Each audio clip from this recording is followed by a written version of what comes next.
Mouser 2 is essentially the same as Mouser 1 in M1S, except that the party, while someone is dealing with the Paul mark, the solo Paul mark, the party will need to do some alternating group-based mechanics. So let's go ahead and set up what we would see. Mouser 1, just like with Mouser 2, when the squares start glowing indicating they gotta get hit, this central southeast square is always hit first, and if it gets hit once, the party moves there after it gets hit and stays there. If it gets hit twice, the party moves there after it gets hit and then moves back. Everything else the same, so we'll once again do vertical orientation. So let's get rid of all of these. The boss has destroyed these, and let's say these are the tiles that got cracked. Alright, so there's a north-south configuration. Half of it's cracked, party's chilling, hanging out.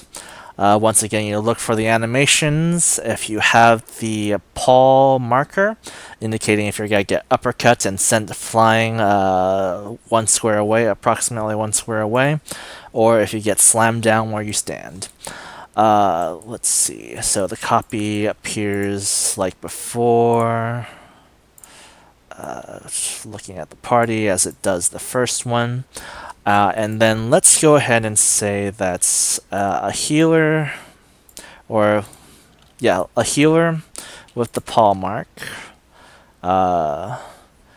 gets, say, they're gotta get slammed down. So they know they need to be on a unbroken tile.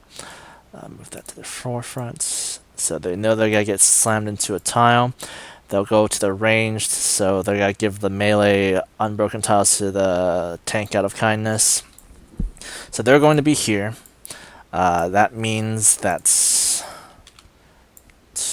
this tile will be broken when the boss teleports to them and hits them. Yes. And it's going to give off this cross AoE. So the party should be over here.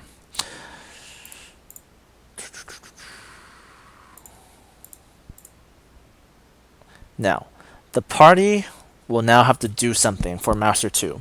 They will either have to do, it will be a line stack.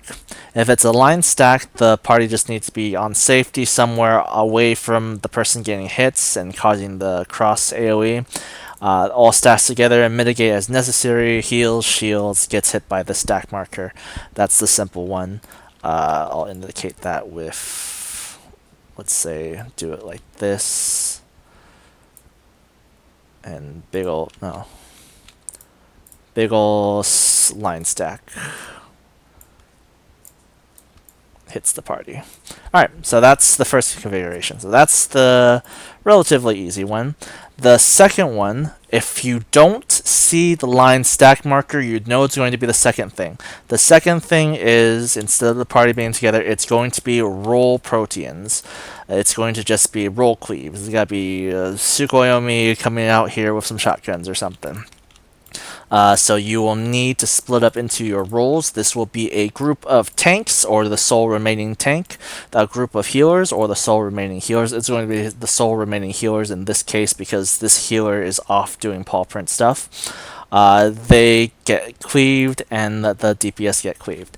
If you want to spread out more, when you have more space like this, you could do it like that, but you will have to be wary sometimes, like if the player has to take the copy of the boss and get hits over here, you don't have as much space to work with, and you still need to get cleaved based on your rolls.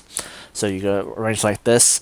I believe right now in the week 1 party finder, you'll see a set of 3 letters, TDH, THD, something or the other. That just indicates basically from while looking at the boss from left to right what these groups will be in.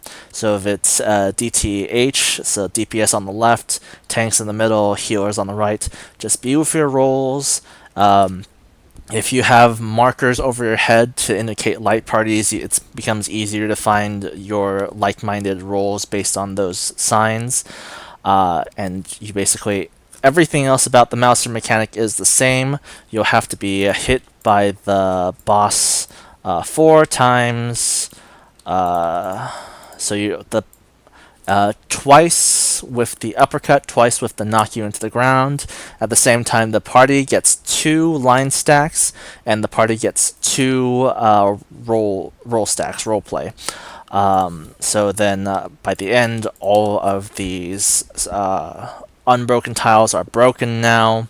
The party will hopefully have survived the whole ordeal.